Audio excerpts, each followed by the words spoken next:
Good morning જય sir. તો કેમ છો તમે બધા? એમ મજામાં? હું પણ મજામાં હો. તો આજે જવાનું તો અમારે સાઈડ ઉપર, એટલે અમે અમારી બિલ્લોરાની લઈને નીકળી જાય સાઈડ ઉપર.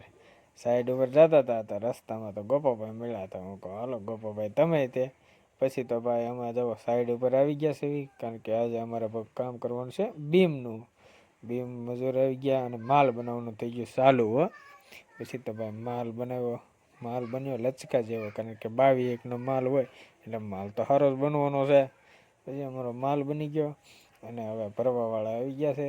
ભરવામાં જો માલ શેવાળા ભરીને હવે તગારા ઉપર તગારા ઉપર ત્યાં તો કાકાએ એનું કામ લઈ લીધું હાથમાં, કારણ કે ખાંચવાનું હતું.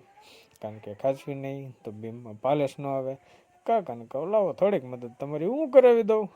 તો હું પછી યાર સુનાડો લઈને આ તો કટાવણી લઈને ખાંચવા મળ્યો, કારણ કે પારેસ લાવવા હતો એ તો કરવું જ પડે. ચા તો જો ઘડીક ખાચું લે, ચા તો આંખમાં પીડ્યું કાંક હો ભાઈ, કારણ કે એમને તો હાલે નહીં. પછી મેં કીધું લાવો થોડોક પાલેસ ઉપર લઈ લેવી. પછી પાટલી મારી દીધી. પછી અમારું આજનું કામ આખું બીમ ભરીને અમે નીકળી ગયા અમારી બિલ્લોરા લઈને ઘર બાજુ. તો અમારા આવા જ મિની વ્લોગને જોવા માટે ચેનલને લાઈક, શેર એન્ડ સબસ્ક્રાઈબ